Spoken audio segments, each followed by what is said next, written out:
Assalamualaikum warahmatullahi wabarakatuh. Baiklah, kami dari kelompok 8 ingin mempresentasikan makalah kami yang berjudul Dimensi dan Aliran Pemikiran Islam.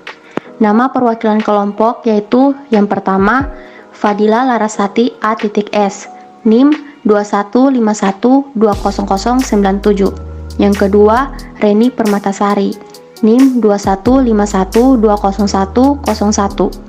Yang ketiga yaitu Muhammad Labib Nur Amin, NIM 2151200095. Dimensi dan aliran pemikiran Islam. Sebagai umat Islam, kita harus mengetahui aliran-aliran dalam pemikiran Islam seperti aliran-aliran kalam, aliran fikih, aliran tasawuf.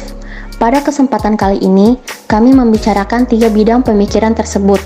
Dengan pendekatan kronologis yang terdapat dalam sejarah Islam, tiap-tiap aliran pasti memiliki pandangan tersendiri mengenai suatu hal. Satu hal yang harus kita tahu, walaupun pandangan mereka berbeda-beda, tapi mereka tetap menggunakan dasar Al-Quran dan Sunnah dan mempelajari aliran-aliran pemikiran Islam. Diharapkan kita mampu mengambil hikmah dan lebih mengerti akan keberadaan pandangan tiap aliran. Rumusan masalahnya yaitu yang pertama, bagaimana pengertian iman, Islam, dan ihsan. Yang kedua, bagaimana munculnya pemikiran Islam. Ketiga, bagaimana aliran pemikiran Islam yang di dalamnya aliran teologi, fikih, dan tasawuf. Pengertian iman. Iman adalah kepercayaan kepada Allah Tuhan yang Maha Esa, syahadatain atau 2 persaksian bersaksi bahwa tiada Tuhan yang disembah kecuali Allah dan Muhammad adalah Rasulullah, merupakan suatu pernyataan sebagai kunci dalam memasuki gerbang Islam. Pengertian Islam. Secara genetik, kata Islam berasal dari bahasa Arab, terambil dari kata salima, yang berarti selamat sentosa. Dari kata itu dibentuk kata aslama, yang berarti menyerah, tunduk, patuh, dan taat. Kata aslama menjadi pokok kata Islam. Sebab itu, orang yang melakukan aslama atau masuk Islam dinamakan muslim. Selanjutnya dari kata salima, juga terbentuk kata silmun, dan salamun yang berarti damai. Pengertian ihsan. Ihsan menurut kamus berasal dari kata ahsana yusinu ihsan, berarti baik, bagus, kebajikan, atau saleh. Menurut makna, istilah seperti dikemukakan dalam hadis Nabi di permulaan tulisan ialah, engkau menyembah Allah seakan engkau melihatnya, dan jika engkau tidak dapat melihatnya, sesungguhnya ia melihat engkau. Munculnya pemikiran Islam di Indonesia semenjak tahun 1970-an sampai tahun 1990-an. Wacana keagamaan telah berkembang menuju wacana kultural. Islam di Indonesia tidak luput dari dinamika pemikiran Islam.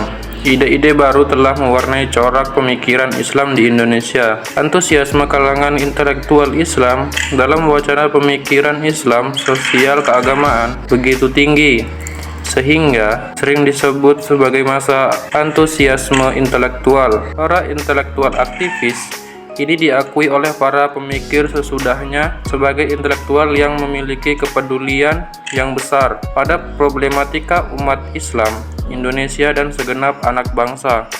Ada 2 penyebab utama yang mempengaruhi pemikiran Islam di Indonesia, antara lain, yang pertama, faktor internal. Munculnya kelompok-kelompok Islam sebagai respon umat terhadap perkembangan kehidupan, di mana kelompok-kelompok ini dengan semangat memperjuangkan Islam syariah atau Islam politik.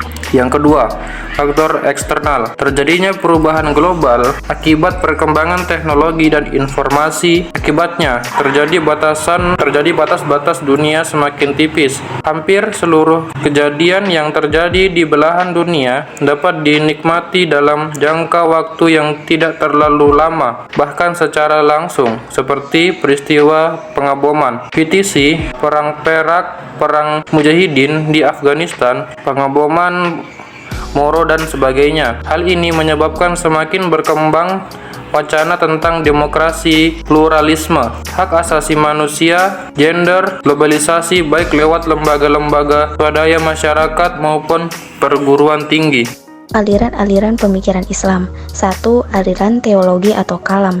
Menurut Ibnu Khaldun, sebagaimana dikutip Hanafi, ilmu kalam adalah ilmu yang berisi alasan-alasan yang mempertahankan kepercayaan-kepercayaan iman dengan menggunakan dalil-dalil pikiran dan berisi bertahan terhadap orang-orang yang menyeleweng dari kepercayaan-kepercayaan aliran golongan salaf dan ahli sunnah.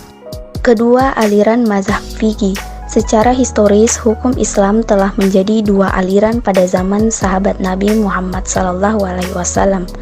Dua aliran tersebut adalah Madrasat Al-Madinah dan Madrasat Al-Baghdad.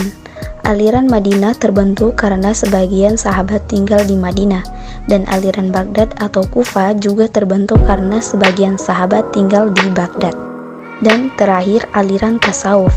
Pada dasarnya, tasawuf merupakan ajaran yang membicarakan kedekatan antara sufi dengan Allah.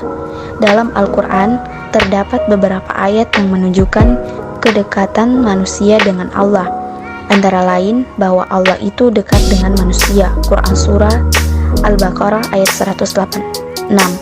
Dan Allah lebih dekat kepada manusia dibanding urat nadi itu sendiri. Quran Surah Al-Kahf.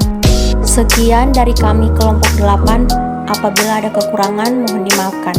Wassalamualaikum warahmatullahi wabarakatuh.